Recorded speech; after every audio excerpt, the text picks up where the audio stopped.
1장 5절부터 2장 2절까지인데 교독으로 읽어보도록 하겠습니다. 먼저 저부터 읽도록 하겠습니다.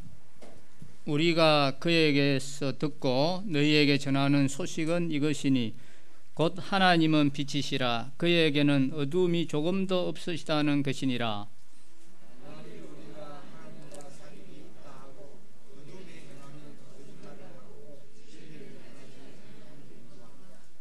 그가 빛 가운데 계신 것 같이 우리도 빛 가운데 행하면 우리가 서로 사귐이 있고 그 아들 예수의 피가 우리를 모든 죄에서 깨끗하게 하실 것이요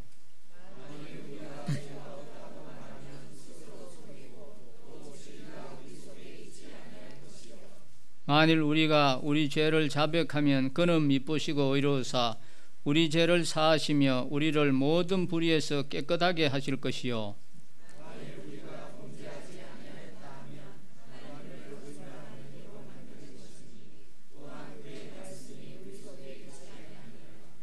나의 자녀들아 내가 이것을 너희에게 쓰면 너희로 죄를 범하지 않게 하려 함이라.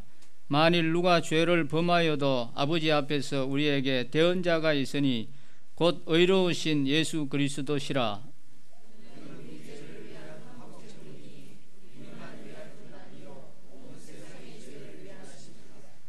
예, 2장 2절까지. 오늘 본문은 이제 하나님과의 교제의 관점에서 성도의 그 신앙과 생활을 다루고 있는 1장 이제 2장 기사의 이제 연속 부분인데 여기서는 그리스도의 성육신에 대한 목격자로서의 사도 요한의 증거와 또 그 증거의 목적이 하나님과의 교제에 있음을 말하고 있는 1장 1절에서 이제 4절에서 이어 이제 하나님과의 교제를 위해서 이 성도의 그 기본 자세가 필요하다. 그리고 또 예수 그리스도께서 우리의 중보자가 되심에 대한 것을 증거를 하고 있습니다. 이러한 본문을 이제 두 부분으로 좀 나누어 살펴보도록 하겠습니다. 먼저 이제 전반부 1장 5절에서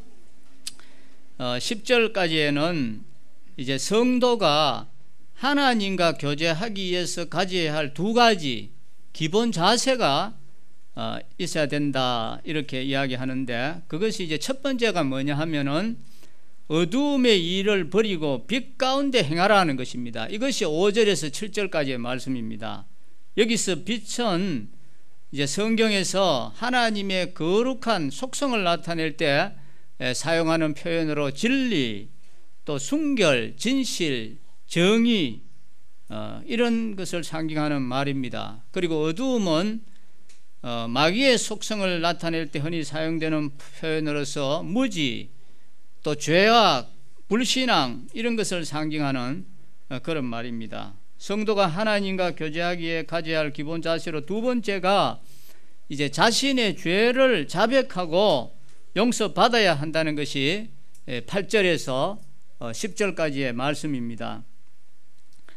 이것은 이미 그리스도의 복음을 믿고 빛 가운데로 들어옴으로 하나님과의 교제를 시작한 자가 이제 이 교제를 지속시키고 더욱 심화시키기 위해서 이제 과거에 어두움에 속했을 때 행하던 그런 일들을 버리지 않으면 안 된다 하는 것을 보여주는 것입니다. 사실 우리가 구원받은 성도라 할지라도 우리가 완전한 성화에 이르지 못한 이상은 이 세상에 살 동안은 우리가 죄를 범할 수 있게 되고 또 그 죄로 말미암아 신앙의 침체에도 빠질 수 있다는 것입니다. 그러면 어떻게 되느냐? 여기서 사도 요한이 우리에게 말씀해 주는 것은 바로 이러할 때에 하나님과의 교제를 가로막는 이 죄에 대한 자백 곧 회개가 필요하다는 것입니다. 그리고 이제 2장 1절 2절 후반부에서는 죄를 이제 자백하는 자를 위해서 중보자 예수 그리스도에 대해서 증거를 하고 있습니다. 성도가 죄를 범했을 때 그 죄를 용서받을 수 있는 길은 우리의 대언자요 중보자인 그리스도가 있기 때문에 가능하다는 것입니다. 이것을 이제 전반부와 연계해 보면은 성도가 어떻게 죄 용서를 받을 수 있는가, 이것을 보여주는가 동시에 또 지금 이 시대에는 사도 요한이 경계하고 있는 한 이단의 그 종파가 있습니다. 바로 이 영지주의자라고 하는 이런 이단자들이 있었습니다.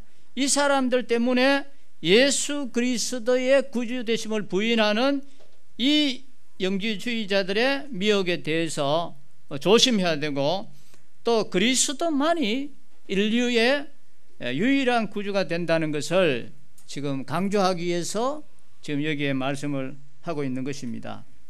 이러한 본문이 주는 영적 교훈을 우리가 이제 한번 살펴보도록 하겠습니다. 5절을 보시겠습니다. 우리가 그에게서 듣고 너희에게 전하는 소식은 이것이니 곧 하나님은 빛이시라 그에게는 어두움이 조금도 없으시다는 것이니라 했습니다. 이 사도 요한이 1절에서 4절에서는 우리 그리스도를 어떻게 소개했습니까? 생명의 말씀이다 이렇게 소개했습니다. 그 이제 생명의 말씀이신 그리스도를 여기에서는 이제 하나님은 빛이시다 이렇게 소개해 주고 있습니다. 하나님이 창세기 1장 1절에 보면 이 천지 창조하실 때 어떻게 했습니까? 하나님이 가라사대 빛이 있으라 하심에 빛이 있었고 이렇게 시작을 했습니다. 우리가 아는 것처럼 하나님께서 빛을 창조했습니다. 빛이 창조됨으로써 어떤 일이 벌어졌습니까? 어떤 일이 벌어졌습니까? 혼돈하고 공허하고 흑암으로 가득 차 있는 그러한 것이 물러가고 이제 광명하게 되고 질서와 창조의 세계가 열리게 되었습니다. 빛은 곧 창조의 시작이고 세계의 열쇠가 되는 것입니다. 이러한 창조의 빛은 곧 세상과 인간을 향한 하나님의 속성을 잘 설명해 주고 있습니다. 그런데 이러한 가운데서 인간은 빛의 세계의 영광을 버리고 죄악의 길로 들어서게 되었다는 것입니다. 빛의 창조자이시고 빛으로 임하신 하나님의 명령을 순종해야 되는데 그것을 순종하지 아니하고 어두움의 세계로 들어간 것입니다. 그래서 왜 악한 자들은 무엇 때문에 빛 가운데 살기보다는 어둠 속에 살기를 더 원하는가 하는 것입니다. 첫 번째, 죄인들은 어두움을 사랑하고 빛을 싫어하기 때문이다 했습니다. 죄인들은 어두움을 사랑하고 빛을 싫어한다고 했습니다. 빛은 너무 많은 것을 들여다보고 있다고 했습니다. 그래서 우리 직장 생활을 우리 하시는 분들도 우리 직장에서도 우리 그리스도인들을 그렇게 좋아 안 합니다. 별로 가까이 안 하고 싶어하고 그렇게 좋아하지 않아요. 왜냐하면 그들과 함께 술도 마시고 또 함께 뇌물도 받고 죄도 짓고 같이 뒹굴어주는 친구를 좋아하지, 너무 깨끗하니까 오는 걸 거북스럽게 여기고 부담스럽게 여긴다는 것입니다. 어두움은 빛을 싫어할 수밖에 없습니다. 그렇지만 어두움은 빛을 싫어할 수 있는데 문제는 제거할 수는 없다는 것입니다.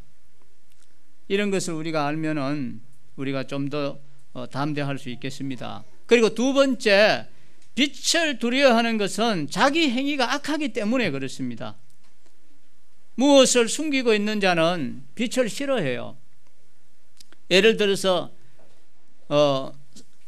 밤에 차를 몰고 가다 한 사람을 챙겨 죽였습니다.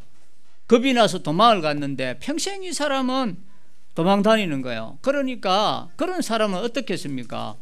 경찰관이 앞으로 지나가면 우리는 무덤덤한데 이 사람은 깜짝 놀랍니다. 늘 그거는 평생 그걸 지고 가야 되는 거예요. 또 어떤 그런 여러 가지 이제 뭐 군의 기피자라든지 많은 여러 가지 어떤 실행범, 이런 사람들은 우리하고 다릅니다. 경찰관이 앞으로 지나가도 섬찟하게 느끼고 복음 전한다고 당신은 죄인입니다 하면 이것이 그냥 우리가 생각하는 죄인으로 이래 받아들인 게 아니라 자기는 죄 지은 게 있기 때문에 아주 발끈하고 아니면 자칫하면 멱살 잡힙니다. 그런 걸 제가 경험했어요. 굉장히 이제 크게 이런 걸 느끼는데, 그래서 무엇을 숨기고 있는 자는 빛을 싫어하고 어두움을 사랑합니다. 그렇지만 아무리 숨긴다 했어도 하나님 앞에서 숨긴다는 것은 불가능한 것입니다. 그리고 세 번째, 빛을 거역하는 것은 자기 자신이 완고한 무지를 나타내는 것입니다. 자기가 지금 어두움에 빠져 있는 자는 자기가 지금 어디에 있고 또 어디로 가는지 알지 못하는 것입니다. 영생하는 생명을 소유하지 못한 가운데서 이제 영벌이 기다리고 있는 이 사실인데도 그것을 알지 못하고 완고한 고집쟁입니다. 이 어둠은 세상의 생명이시요 빛 대신 예수님을 거부할 수는 있지만, 그러나 거부함으로 오는 결과는 거부할 수 없다는 것입니다. 제가 요즘은 요한계시록을 읽고 있는데 너무너무 무시하고 또 실감이 납니다.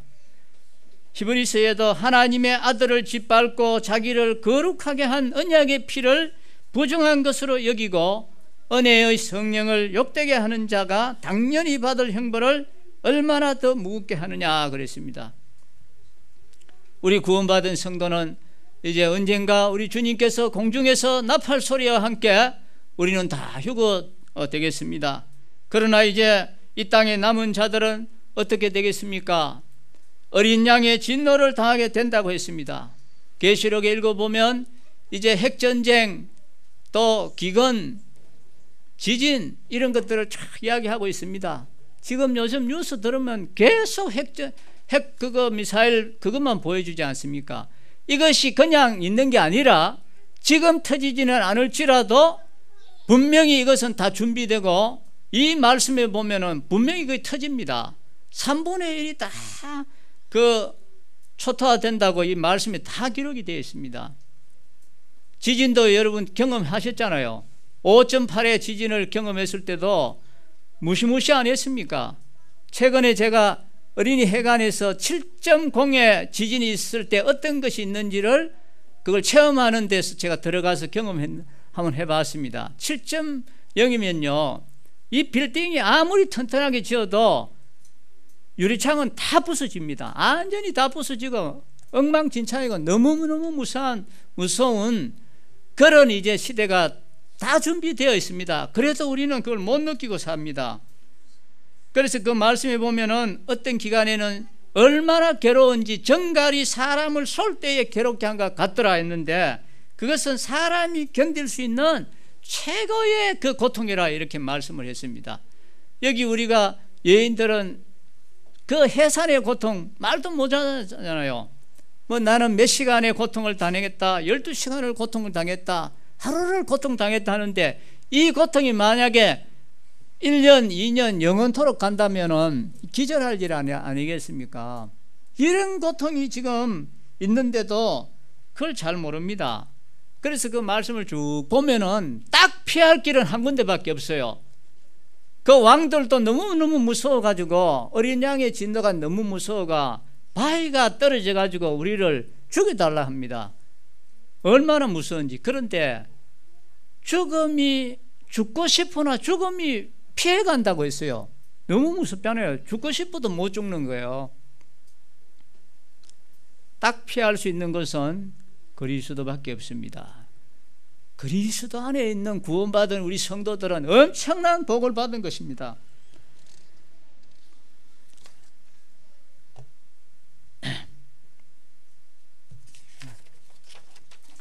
자, 그런데 이제 하나님은 이러한 가운데서 우리 마음의 혼돈과 공허와 흑암을 물리쳐 주시기 위해서 새로운 창조를 시작했습니다. 그것은 바로 우리를 죄악 가운데서 구원하시고 영적 새 백성을 만드신 그런 창조입니다. 요한복음 1장에 보면은 어떻게 나왔습니까? 예수님은 말씀으로 표현을 했고 또 생명으로 또 빛으로서 이렇게 오셨습니다. 그래서 우리를 어두움에서 옮겨서 빛 가운데 거하게 하셨다고 그렇게 말씀을 했습니다. 즉 하나님께서는 당신의 독생자 예수 그리스도를 통해서 새로운 창조, 곧 인간의 내면 깊이 있는 죄를 파해서 새로운 피조물로 만드신다는 것입니다. 하나님께서는 빛으로서 실제적인 창조, 빛이 있으라 하면서 빛이 있었던 그 창조뿐만 아니라 새로운 창조, 바로 이 내적인 창조를 이루가신 분입니다. 이 빛은 살아 움직이는 것이고 역동적인 그러한 것입니다. 그리스도 안에 나타난 그의 사랑과 함께 그 빛이 죄에 의해 어두워진 삶 가운데 그 강력을 뚫고 들어오는 것입니다. 그래서 빛이신 하나님께서는 우리의 영광이요 또 소망이 되는 것입니다. 왜냐하면 하나님의 빛이 임하는 곳마다 어두움이 물러가게 되고 또 빛이 임하는 곳마다 새로운 창조의 역사가 일어나기 때문에 그렇습니다. 그래서 우리는 중간 지역이라는 것은 없습니다. 불교에서 말하는 천주교에서 말합니까? 천국 지역 중간에 연옥이라 하고 그런 말을 하는데 없습니다. 중간 지역은 없습니다. 회색 지대가 없이 검은색 아니면 흰색뿐이라는 것입니다. 빛과 어둠, 황혼도 없고 새벽에 여명도 없고 저녁에 그림자도 없다는 것입니다. 한밤에 어두움 아니면 정오의 빛남과처럼 이렇게 대조를 이루고 성경은 그렇게 말을 하는 겁니다. 우리가 그리스도를 믿든지 아니면 안 믿으면 그것으로 끝나는 게 아니에요. 그 마음에 무언가가 들어갑니다. 다른 어떤 종교나 마귀나 사상이 탁 들어가게 되어 있습니다. 절대 중간은 없습니다. 둘 중에 하나를 우리는 선택하는 수밖에 없는 것입니다. 그래서 우리는 빛이신 하나님의 은혜로 이 새 생명을 다시 창조되었음을 우리가 감사해야 됩니다. 빛이 없으면 생명이 존재할 수 없고 이 빛이신 하나님이 계시기 때문에 우리가 존재할 수 있는 것입니다. 그러하기 때문에 우리는 거룩하고 순결하신 하나님을 의지해야 됩니다. 왜냐하면 우리가 살 수 있는 유일한 길은 하나님께만 있기 때문에 그렇습니다. 이 하나님만을 의지해야 됩니다. 우리는 빛 되신 하나님께 감사해야 됩니다. 왜냐하면 우리가 영생을 얻은 것도 또 이 세상에서 존재하는 것도 어두움의 세력에서 벗어난 것도 다 하나님께서 빛으로서 존재하기 때문에 가능한 것입니다. 이제 6절을 보십시다.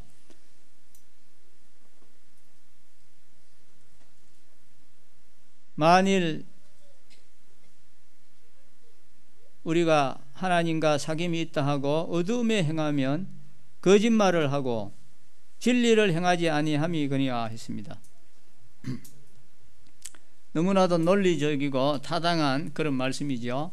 빛은 어두움과 함께 있을 수 없다 했습니다. 따라서 빛이신 하나님과 교제하는 사람은 어두움의 길을 갈 수 없습니다.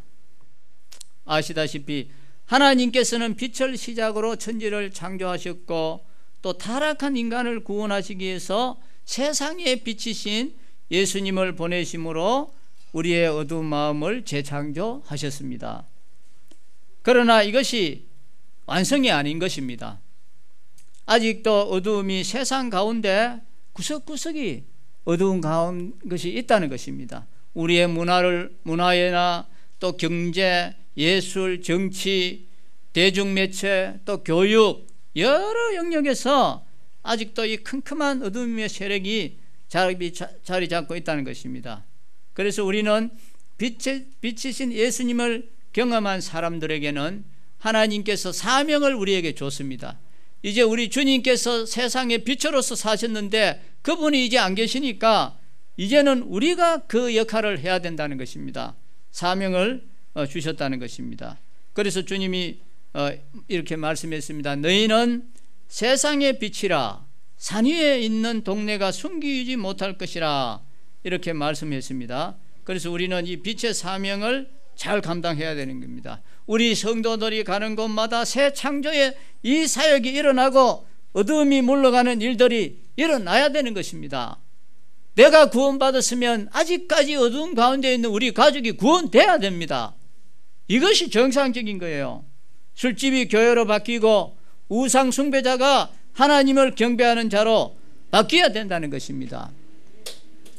영국의 여객선 스텔라우가 암초에 부딪혀 난파되었을 때 거친 파도는 승객을 태운 구명보트를 삼켜버렸는데 12명의 여성이 탄 구명보트는 노가 없는데도 계속 균형을 유지했다고 합니다.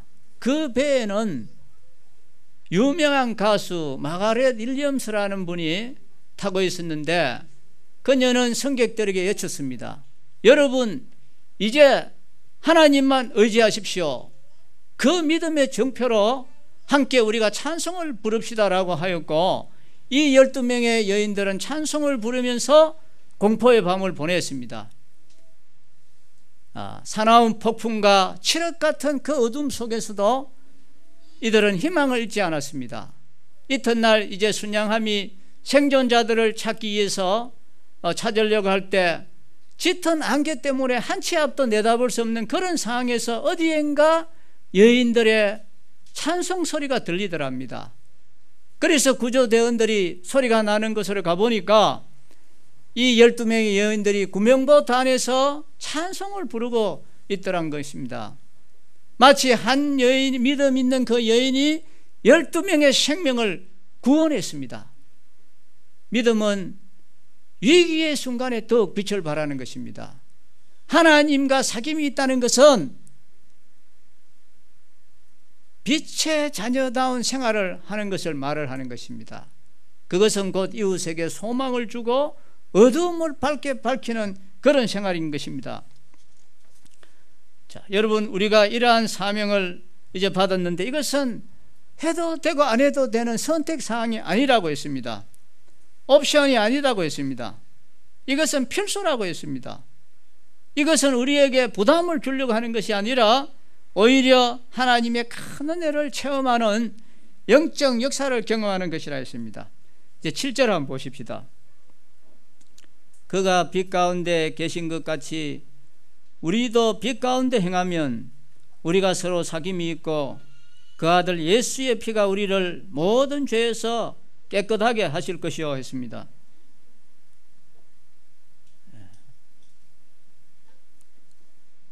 하나님께서는 빛이시고 그의 자녀들이 하나님의 빛 가운데 들어가 행하면 하나님과 인간 사이에는 진정한 교제가 이루어지게 되는 것입니다.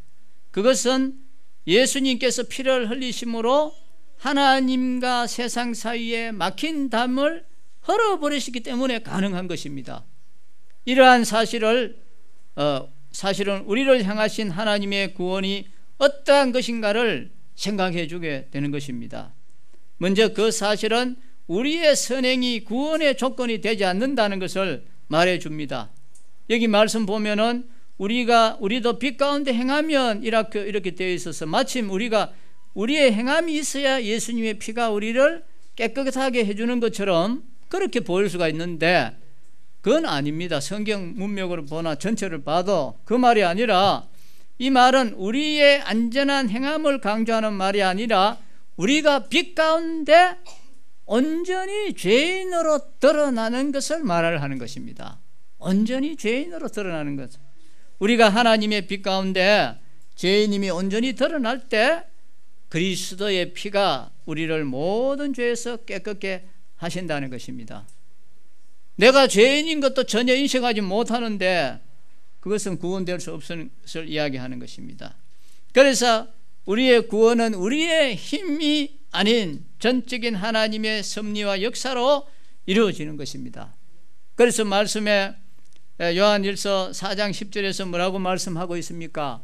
사랑은 여기 있으니 우리가 하나님을 사랑한 것이 아니요 오직 하나님이 우리를 사랑하사 우리 죄를 위하여 한몫제물로 그 아들을 보내셨습니다 했습니다.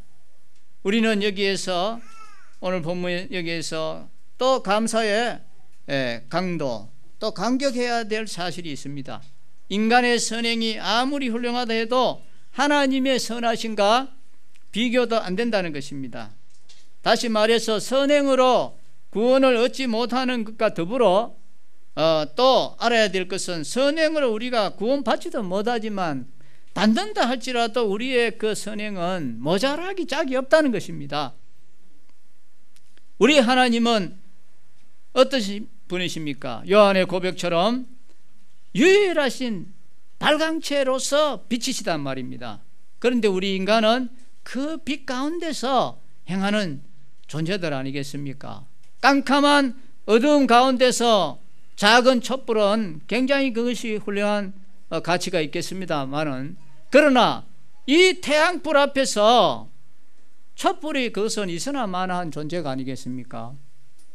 우리의 행함도 아무리 선하다 할지라도 태양 앞에 서 있는 촛불에 지나지 않다는 것입니다. 즉 우리는 하나님의 빛을 받아서 비로소 빛을 내는 반사체와 같은 그런 존재에 불과하다는 것입니다. 그래서 구원은 아무리 우리가 우리의 어떤 노력이나 이러한 것으로 되는 것이 아니고, 우리는 절대적으로 무능한 자고 하나님의 절대적인 긍휼과 이 사랑으로 우리를 구원하는 것입니다. 우리는 죽을 수밖에 없는 이러한 죄인인데 하나님께서 우리를 살려주셨습니다. 그분의 빛 가운데 드러난 우리의 죄성이 이제 그분의 독생하신 이 예수 그리스도의 피로서 깨끗하게 씻음을 받았다는 것입니다. 자, 이제 8절 한번 봅시다. 만일 우리가 죄가 없다고 말하면 스스로 속이고 또 진리가 우리 속에 있지 아니할 것이요 했습니다. 이것은 인간의 육은 영을 감싸고 있는 예피에 불과하다, 또 영은 육체의 행위로 더럽혀질 수 없다, 이것이 바로 주장하는 사람들이 영지주의자들입니다.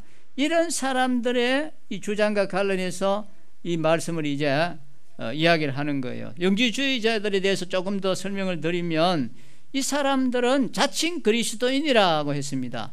자기들은 사도들이 가르치는 것보다도 더 뛰어난 추가적인 지식을 소유했다, 이렇게 생각을 하고 있습니다.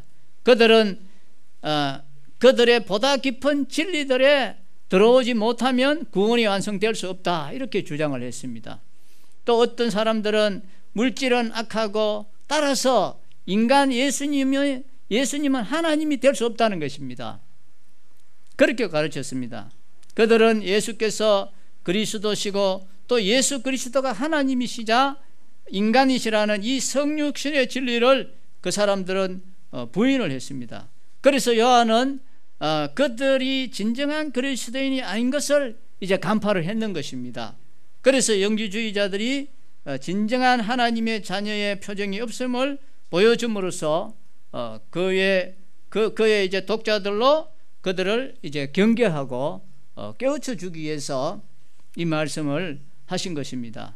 그래서 이 성경의 핵심적인 주제는 인간이 바로 죄인이고 인간의 그 죄를 이야기하고, 그리고 자비로우신 하나님의 이 구원, 이걸 이야기하는 것입니다.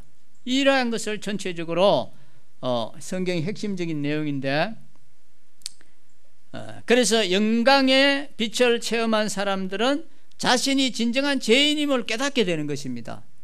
그러나 자신의 죄성을 인정하지 않는 사람들, 그런 사람은 아예 예수 그리스도에 의한 구원의 필요성조차도 못 느낀다는 것입니다. 그런 사람들에게 무슨 구원이 임하겠습니까? 우리 주님께서도 그 어떤 사람을 책망했습니까? 세리와 죄인들, 그런 사람 책망한 것이 아니라 바리새인들을 책망했습니다. 몇 번, 일주일에 몇 번씩 금식하고 뭐를 하고 하는 이런 바리새인들을 위해서 책망을 했습니다. 그때 주님께서 뭐라고 말씀했습니까? 건강한 자에게는 의연히 쓸데 없고 병든 자에게라야 쓸데 있느니라. 너희는 가서 내가 긍휼을 언하고 제사를 얹지 아니하는 것을 배우라고 했습니다. 내가 의인을 부르러 온 것이 아니라 죄인을 불러 회개시키러 왔다 했습니다. 이런 말씀을 했습니다. 만약 우리 인간이 죄인이 아니라면 예수님께서 이 땅에 오실 이유가 하나도 없습니다. 우리의 죄가 아니라면 왜 예수님께서 구속의 피를 흘려야 했겠습니까? 그렇기 때문에 예수님께서는 스스로 자기가 죄가 없다고 생각하는 그런 바리새인들을 향해서 해치라 무덤이라 했습니다. 이렇게 말씀했습니다. 그래서 인간의 죄가 자기가 하나님처럼 되려고 하는, 인간은 하나님을 경배해야 되는데 자기가 하나님처럼 대접받고 싶은 그런 욕망에서 죄가 오게 된 것입니다. 그리고 우리 사람들은 살아가다 보면 자기도 모르게 자기도 높아지고 싶은 마음, 대접받고 싶은 마음, 그런 것이 우리는 다 있는 것입니다. 그런데 이 세상에서 가장 어리석은 사람은, 어떤 사람이 가장 어리석은 사람이냐 하면 자기 자신을 신뢰하는 완전주의자들, 이 사람이 제일 불쌍하고 어리석은 사람입니다. 왜? 이 사람은 자기의 잘못을 누가 깨우쳐 주기도 어렵습니다. 자기는 완벽하다 생각하기 때문에 그걸 안 받는다는 것입니다. 그런데 그래서 제일 어리석은 사람입니다. 사도 바울같이 그렇게 똑똑하고 석학인데도 이분은 어땠습니까? 자기가 오라 나는 공고한 사람이로다, 누가 이 사망의 몸에서 나를 건져내려고 하면 탄식하면서 자기의 죄를 통감했습니다. 그리고 뿐만 아닙니다. 베드로도 주님 앞에 주여 나는 죄인으로서이다, 나를 떠나가소서, 이런 고백을 했습니다. 우리도 주님을 제대로 알면 이렇게 고백할 수 있습니다. 영성이 맑아지고 진리 안에 살면 살수록 죄에 대해서 우리는 더 민감해질 수 있고, 전에는 대수롭지 않게 생각했던 것도 이제는 이게 범죄라고 생각이 되고 민감하게 이제 반응하는 것입니다. 우리가 하나님의 말씀과 또 이 성령의 감동하심으로 보실 때 우리에게 우리가 얼마나 부패한 자인 것을 더 이제 살아가면서 우리는 깨닫게 되는 겁니다. 그런데도 아니야 나는 죄 없어 이렇게 말한 사람은 둘 중에 한 사람입니다. 그 사람은 정신병자 아니면 자신을 속이는 사람입니다. 왜 그런 말을 합니까? 그 사람은 그 속에 진리가 없기 때문에 그런 이야기를 하는 것입니다. 우리는 주님이 오시는 그날까지, 우리가 완전히 변화되는 그날까지 우리는 죄를 짓는 실수를 범하게 되고 습관을 가지고 또 살 때도 있고, 그래서 어떤 분은 이야기했습니다. 우리는 용서받은 죄인이다. 좋은 표현은 아닙니다만은 그런 표현을 했어요. 용서받은 죄인이다, 아니면 의인된 죄인이다, 이런 말을 했는데 우리가 살아가면서 완벽하게 죄를 안 짓고 살아갈 사람은 아무도 없다는 것입니다. 그래서 이런 표현을 했습니다. 자, 9절 한번 보십시다. 만일 우리가 우리 죄를 자백하면 그는 미쁘시고 의로우사 우리 죄를 사하시며 우리를 모든 불의에서 깨끗하게 하실 것이요 했습니다.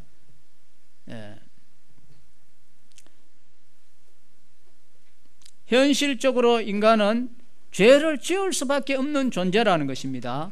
그런데 또 이 사도 요한은 다른 곳에 보면은 또 영반대되는 말을 했습니다. 하나님께로서 난 자마다 죄를 짓지 아니하나니 이는 하나님의 씨가 그 속에 거하며 저도 범죄치 못하는 것은 하나님께로서 났음이라 했습니다. 완전히 정반대의 말을 합니다. 그렇다면 날마다 죄를 짓는 존재, 또 죄를 짓지 않는 존재는 상반된 표현을 가지고 있는데, 그러면 죄를 짓고 있는 우리는 거듭난 자가 아니란 말인가? 이런 질문을 던져보게 되지 않습니까? 죄에 대한 그리스도인의 합당한 태도는 우리가 완벽하다는 그게 아니라 부인하지 않는다는 것입니다. 인정하는 것입니다. 하나님은 그걸 원하는 거예요. 부인하는 것이 아니라 인정하라는 것입니다. 그럴 때 하나님은 용서하시고 또 우리에 대한 약속을 해주신다는 것입니다. 약속을 그냥 받아들이라는 것입니다. 우리가 하나님 앞에서 인정하고 우리 죄를 자복하면은 하나님께서 우리 죄를 사하시고 모든 불의에서 우리를 깨끗하게 하신다고 했습니다. 이것이 가능한 이유가 무엇입니까? 바로 하나님은 우리 인간과 같은 분이 아닙니다. 그분은 미쁘시다 했습니다. 신실하시고 의로우신 분이기 때문에 가능한 것입니다. 그래서 에레미야 그게 말씀을 보면 내가 그들의 죄악을 사하고 다시는 그 죄를 기억지 아니하리라 이렇게 말씀했습니다. 용서와 또 죄사함과 화해의 약속을 포함하고 있는데, 그러므로 우리가 미쁘시고 의로우신 주님 앞에서 우리의 죄를 고백하고 하는 것은 그것은 결코 부끄러운 일이 아니라는 것입니다. 우리가 법정에서 우리가 죄를 인정하면 어떻게 돼요? 그것은 무서운 것이죠. 실형이죠, 그죠? 실형이 선고되는 그런 행위지만, 그러나 우리가 주님 앞에서 우리가 죄를 고백하는 것은 그것하고는 전혀 다르다는 것입니다. 죄를 인정하는 것 그 자체는 내가 주님 앞에 나의 실수와 허물과 잘못됨과 부당함 이런 것을 인정하는 것이지만, 그러할 때 주님 앞에서 죄 사함 곧 무죄의 선고를 확정하는 순간이라는 것입니다. 요한이 여기서 말하는 죄 사함이라는 것은 법적인 그런 것이 아닙니다. 이것은 가족적인 것을 말을 하는 거예요. 지금 요한은 지금 누구 불신자에게 지금 말을 하는 게 아니라 구원받은 하나님의 형제 자매들한테 지금 말을 하는 것입니다. 법적인 죄사함은 죄인이 주 예수 그리스도를 믿을 때 받게 되는 죄의 형벌로부터의 사함을 의미하는 것입니다. 그러나 사람이 구원받은 이후에 범하는 죄의 경우에는 그러면 어떻게 되는 것입니까? 형벌에 관한 하는 갈보리 십자가 상에서 우리 주 예수님에 의해서 이미 그 값은 다 지불이 되었습니다. 그러나 하나님의 가족 안에서의 사귐에 관한 한 범죄한 성도는 가족적인 용서가 필요하다는 것입니다. 그분의 아버지의 용서가 필요한 것입니다. 그는 자신의 죄를 자백함으로 그것을 얻게 되는 것입니다. 우리는 법적인 용서는 단 한 번으로 끝났습니다. 두 번 다시 필요 없습니다. 그것은 과거와 현재와 미래의 모든 죄에 대한 형벌을 우리 주님의 십자가에서 다 용서해 주셨습니다. 그러나 우리는 그리스도인의 삶을 사는 동안은 내내 가족적인 이러한 용서를 필요로 한다는 것입니다. 자, 이제 10절 보십시다. 만일 우리가 범죄하지 아니하였다 하면 하나님을 거짓말하는 이로 만드는 것이니 또한 그의 말씀이 우리 속에 있지 아니하리라 했습니다. 이것은 이제 8절에 대한 보충 설명이라 할 수 있는데, 사람들은 죄를 짓고 나면 그 죄를 덮어버리려고 애를 씁니다. 그래서 없는 말도 지어내기도 하고 때로는 죄를 완전히 덮어버리기 위해서 다른 죄를 더 짓기도 하는 그런 경우를 봅니다. 성경에도 연약한 모습을 볼 수가 있습니다. 바로 아담과 하와가 그랬습니다. 하나님은 이제 아담이 죄를 지었을 때 하나님이 아담에게 죄를 물으시자 왜 그걸 따먹었나 했을 때 뭐라고 대답했습니까?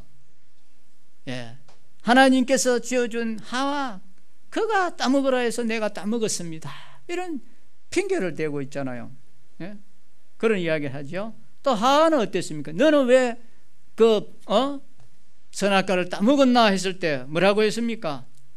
뱀이 나를 깨물어 내가 먹었나이다. 이런 고백을 하잖아요. 핑계를 또 대잖아요.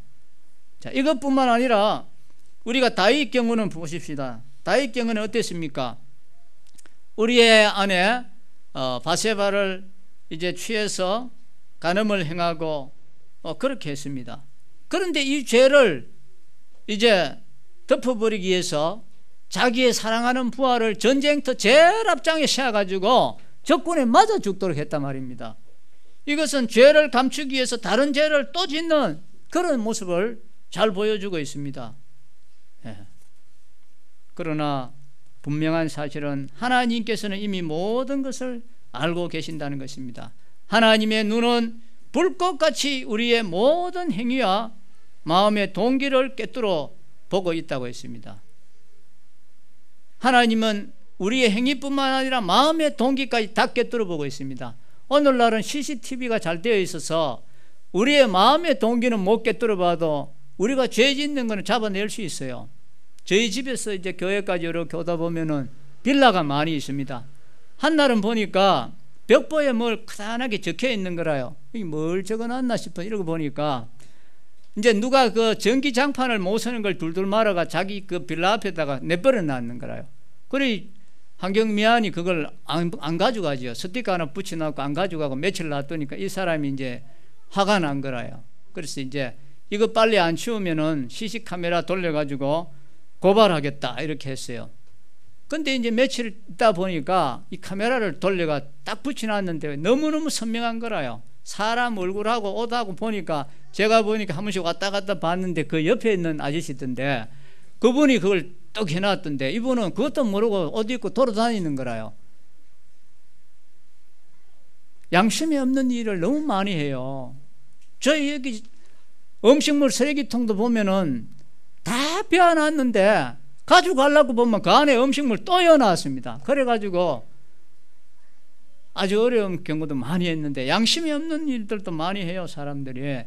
이런 것들은 다 이제 카메라 찍으면 찍을 수 있는데 하나님은 이 불꽃 같은 눈으로 보시고 이런 것뿐만 아니라 우리의 이 마음의 그것까지도 다 동기를 꿰뚫어 보고 있다는 것입니다. 그래서 시편 기자는 뭐라고 말씀했습니까? 여호와여 주께서 나를 감찰하시고 아셨나이다. 주께서 나의 안고 일었음을 아시며 멀리서도 나의 생각을 통촉하시오며 나의 길과 눕는 것을 감찰하시며 나의 모든 행위를 익히 아시오니 여호와여 내 혀의 말을 알지 못하는 것이 하나도 없으시니나이다 했습니다. 이 시편 기자는 자기 혀의 말을 하나님이 다 알고 계신다. 또 자기 생각까지도 알고 계신다고 했어요. 얼마나 똑똑합니까? 그렇습니다. 하나님 앞에서 우리가 숨길 수 있는 것은 하나도 없습니다. 감출 수 있는 것은 하나도 없습니다. 잠시 감추었다 할지라도 언젠가 드러나게 되는 것입니다. 거짓은 거짓으로 드러나고 죄는 죄로 드러나는 것입니다.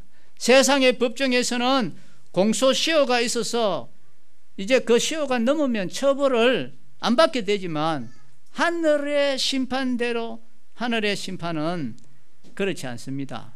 그것은 아무리 단단히 덮어놔도 아무도 모르게 한 것이라 할지라도 그 죄악성은 드러나게 되고 책임을 물을 때가 온다는 것입니다. 자, 이제 2장 1절을 한번 보십시다. 나의 자녀들아 내가 이것을 너희에게 쓰면 너희로 죄를 범하지 않게 하려 함이라. 만일 누가 죄를 범하여도 아버지 앞에서 우리에게 대언자가 있으니 곧 의로우신 예수 그리스도시라 했습니다. 자, 이제 사도 요한은 나이가 많습니다. 아마도 한 85세 이상 노인인데 이 노인이 이제 할아버지 입장에서 참 그 애가 타는 마음으로 지금 말을 하는 것입니다. 나의 자녀들아 이렇게 애정어린 마음에서 사랑으로 호소하기 위해서 부르는 음성입니다. 내가 이것을 너희에게 쓰는 것은 이렇게 말을 합니다. 이 사도 요한이 성도들에게 지금 이것을 너희에게 쓰면 이것이 뭡니까? 이것은 넓게 보면 요한 1서의 그 모든 내용을 가리키지만 좀 더 짧게 보면은 이것은 두 가지입니다. 첫 번째는 우리로 하여금 죄를 범치 않게 하기 위해서 그랬습니다. 죄를 안 범토록 하기 위해서 이것을 썼다고 했습니다. 성도들에게 죄를 범치 않게 하려고 요한 1서를 기록했다는 것입니다. 인생의 모든 불행, 고통, 심판 이런 것들은 다 그런 것은 아니지만 많은 경우에 죄 때문에 오는 것입니다. 왜 인간이 그렇게 고통합니까? 다 죄 때문에 그런 것입니다. 두 번째, 왜 이것을 기록했느냐? 죄에 대한 공포심은 좋은데 지나친 공포심으로 인해서 십자가의 대속의 은혜까지 무력화시키지 말라는 것입니다. 그래서 이걸 쓴 것입니다.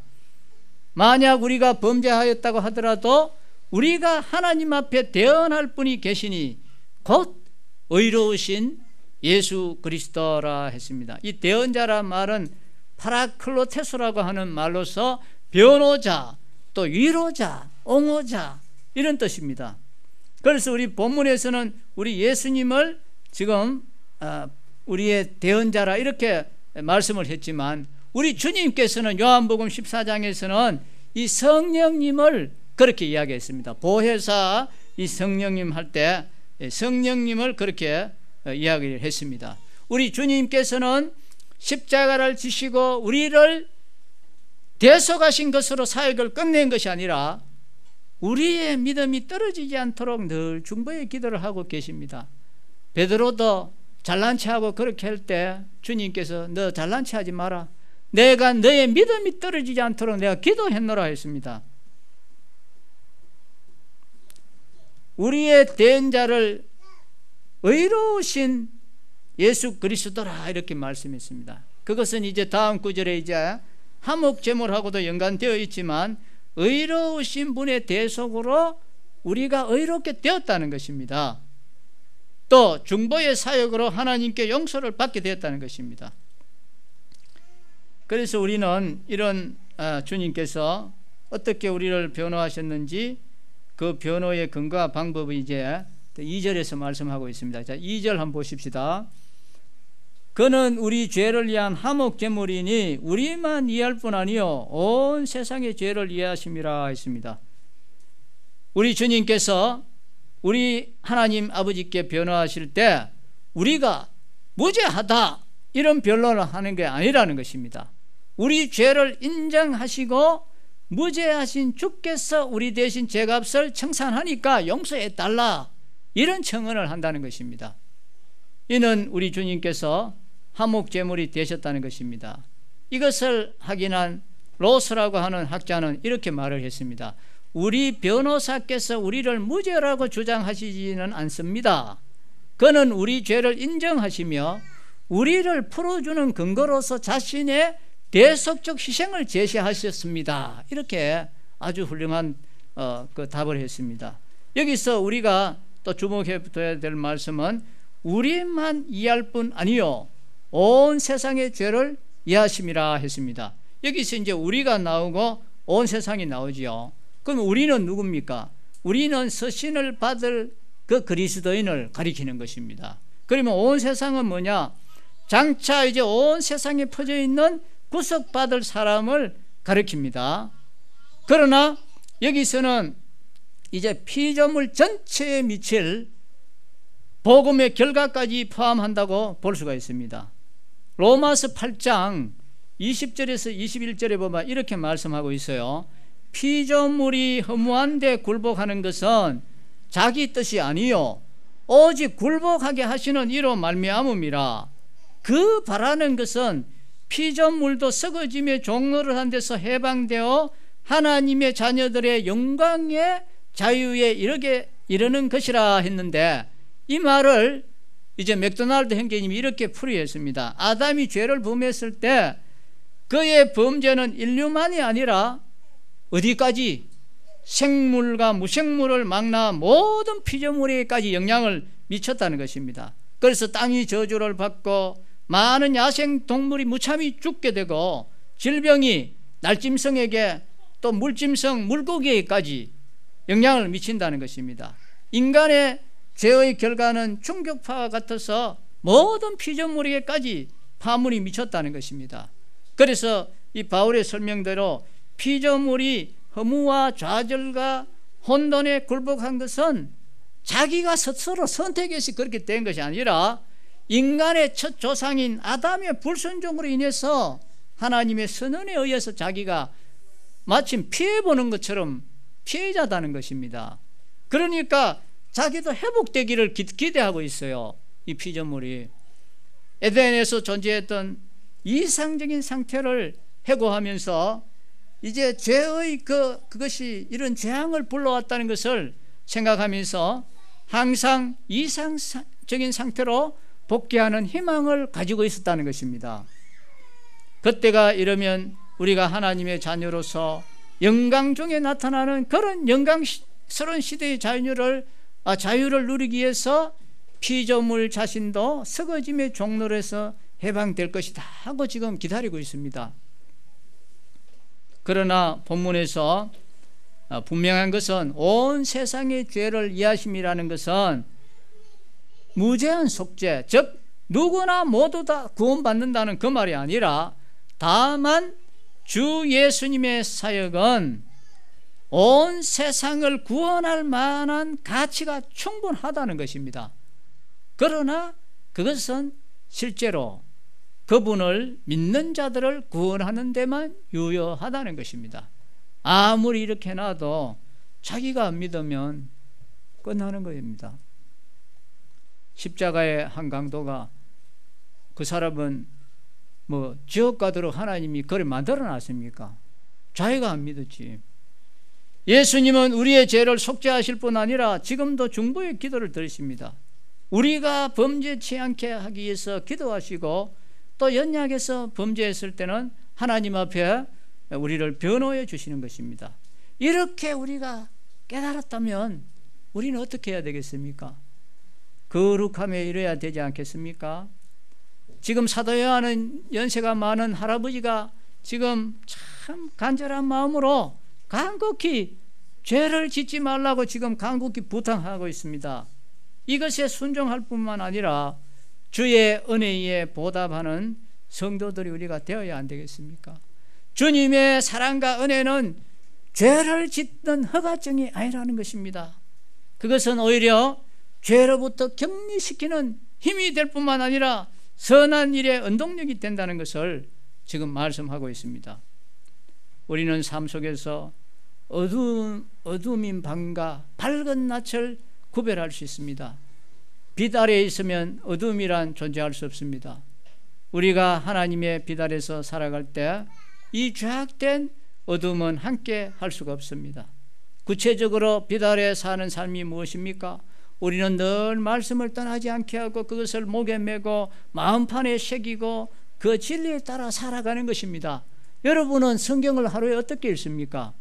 저는 제가 읽는 걸 잠깐 제안해 드릴게요. 저는 신약 성경 1장, 구약 성경 3장, 시편 1편, 잠언 1장 읽습니다.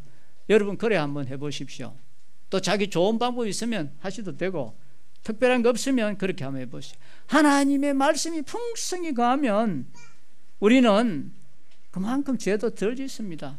무시로 성령 안에서 기도하고 성령의 인도하심을 받아 사는 것입니다. 그러하면 이 어둠은 우리 속에서 그들이 사라지는 것입니다. 우리가 성경도 제대로 안 읽고 기도 생활도 잘 안 하면 늘 어린아이 같은 이 신앙의 자람이 없는 것입니다. 죄는 하나님과 사귐을 방해하고 그것은 그리스도인의 교제에서 기쁨보다는 충돌을 가져오게 합니다. 분명한 진리는 하나님과 수직적인 사귐을 가지면 사람들하고도 수평적인 사귐을 가져온다는 것입니다.